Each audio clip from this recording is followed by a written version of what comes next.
Breaking news చూస్తున్న BJP రాష్ట్ర పదాధికారుల సమావేశాన్ని రేపు కేంద్ర మంత్రి కిషన్ రెడ్డి ఆధ్వర్యంలో నిర్వహించనున్నారు. ప్రధానంగా కవిత లేఖ తాజా రాజకీయాల తీరుపై సమావేశంలో చర్చించనున్నారు. ప్రభుత్వ వైఫల్యాలు, స్థానిక సంస్థల ఎన్నికలపై మోదీ 11 ఏళ్ల పాలన పూర్తి సందర్భంగా కార్యక్రమాలపై చర్చించనున్నారు. ఇక ఈ సమావేశానికి అభయ్ పాటిల్, సునీల్ బన్సాల్ సైతం హాజరు కానున్నారు.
బ్రేకింగ్ న్యూస్ చూస్తున్న బీజేపీ రాష్ట్ర పదాధికారుల సమావేశాన్ని రేపు కేంద్ర మంత్రి కిషన్ రెడ్డి ఆధ్వర్యంలో నిర్వహించనున్నారు.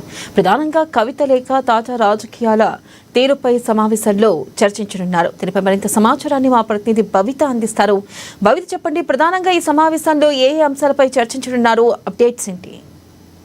వెన్నెల, రేపు కిషన్ రెడ్డి రాష్ట్ర అధ్యక్షుడు కిషన్ రెడ్డి అధ్యక్షతన బీజేపీ నేతల పదాధికారుల సమావేశం జరగనుంది. ఈ సమావేశానికి రాష్ట్ర వ్యవహారాల ఇన్ఛార్జ్ సునీల్ బన్సాల్తో పాటు అభయ్ పాటిల్ కూడా ఈ సమావేశంలో పాల్గొంటారు. ముఖ్యంగా పదాధికారులతో పాటు ఎమ్మెల్యేలు, ఎంపీలు కూడా హాజరయ్యే అవకాశం ఉన్నట్టుగా తెలుస్తుంది. ఎందుకంటే జూన్ చివరి వారంలో స్థానిక సంస్థల నోటిఫికేషన్ వెలువడే నేపథ్యంలో ఖచ్చితంగా ఇప్పటికే అంటే పార్టీని బలోపేతం చేయడం పాటు గ్రామ స్థాయిలో ప్రస్తుతం అమలు చేసినటువంటి పథకాలకు సంబంధించి అంటే కాంగ్రెస్ ప్రభుత్వం వైఫల్యాలు కావచ్చు, అటు బీఆర్ఎస్ ప్రభుత్వ వైఫల్యాలను ప్రజల్లో వెండకడుతూ ఖచ్చితంగా బీజేపీని స్థానిక సంస్థల ఎన్నికల్లో గెలిపే లక్ష్యంగా పనిచేసే విధంగా వాళ్ళకు దిశానిర్దేశం చేయనున్నారు. ఎందుకంటే గత ఎన్నికల్లో చూసినట్లయితే దాదాపుగా మున్సిపాలిటీలకు, హైదరాబాద్ మున్సిపాలిటీకి సంబంధించి 40 సీట్లను కైవసం చేసుకున్న బీజేపీ పార్టీ ఈసారి మాత్రం మేయర్ పీఠం దక్కించాలనే కోణంలో ఉన్న నేపథ్యంలో ఖచ్చితంగా అందుకు అనుగుణంగా పూర్తి స్థాయిలో పని చేయాలని చెప్పే అవకాశం ఉన్నట్టుగా తెలుస్తుంది. అంతేకాకుండా గత కొన్ని రోజులుగా బీఆర్ఎస్ బీజేపీ పొత్తు